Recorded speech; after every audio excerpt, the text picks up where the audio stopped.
Chestnut rose, a name whispered in fear, a spectre haunting the edges of human nightmares. Once perhaps she was different, but memory is a fragile thing, easily consumed by the fires of hatred. Now only the embers of vengeance remain. She is a creature of shadows and sharp edges, her beauty as unsettling as a spiderweb glistening with morning dew. Her eyes, once warm and inviting, now burn with a cold, almost predatory light. They reflect the inferno that consumed her past, an inferno she now carries within her heart. Her touch, once a promise of comfort, now brings only pain. Her hands, delicate as porcelain, are as deadly as any blade, leaving behind a trail of shattered lives and broken dreams. The scent of roses, once sweet and intoxicating, now carries a metallic tang of blood, a constant reminder of the path she walks. And always woven into her ebony hair, a single chestnut rose. Its petals the colour of dried blood, whisper of a beauty born from darkness, a love twisted into a macabre obsession. This rose, a symbol of her pain, fuels her relentless quest for revenge, a quest that will leave no soul untouched.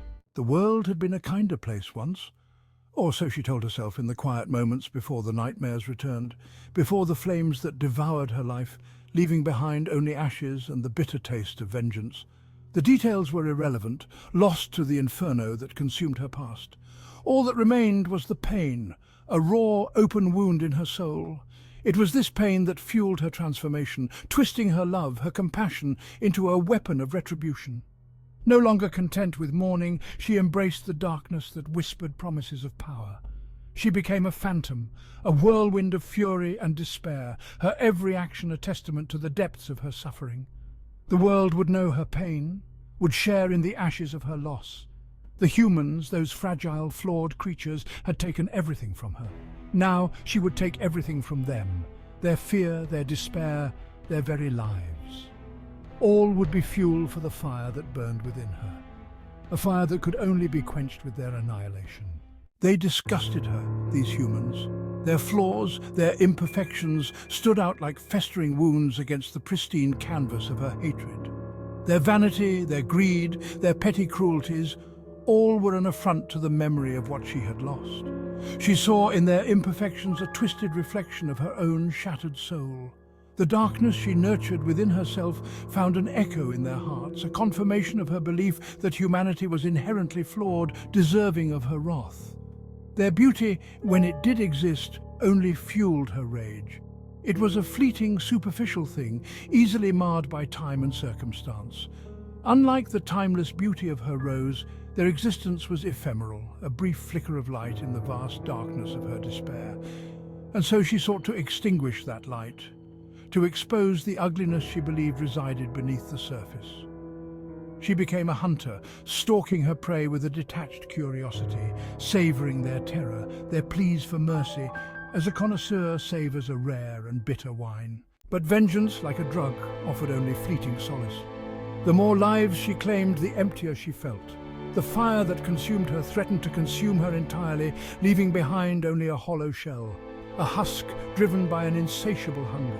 The chestnut rose, once a symbol of her pain, began to feel like a shackle, a constant reminder of the love that had been twisted into something monstrous.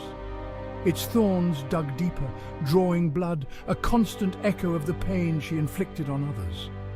The line between righteous anger and cold-blooded obsession blurred. The humans were no longer individuals, but faceless representations of her own internal turmoil.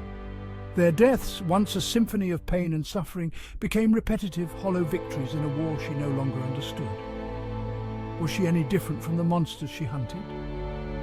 The question echoed in the silence of her heart, a chilling reminder of the path she had chosen, a path paved with thorns and stained with the blood of innocence. Chestnut Rose vanished as quickly as she appeared, leaving behind a trail of whispers and unanswered questions. Some say she was consumed by her own rage, the fire within burning itself out, leaving behind only ashes and the faint scent of roses. Others believe she still walks among us, a phantom haunting the shadows, waiting to unleash her fury once more. The chestnut rose, they say, has become a harbinger of her arrival, a warning that vengeance is a dish best served cold, a dish that leaves a bitter taste in the mouths of both the victor and the vanquished. Whatever her fate, Chestnut Rose's legacy remains, a cautionary tale of love twisted into hate, of pain embraced as power, and the seductive allure of vengeance. A reminder that even in the darkest depths of despair, a single spark of humanity can remain, a flicker of light in the face of overwhelming darkness. The question is, will that light be enough to guide us away from the abyss, or will we, like Chestnut Rose, be consumed by the shadows within?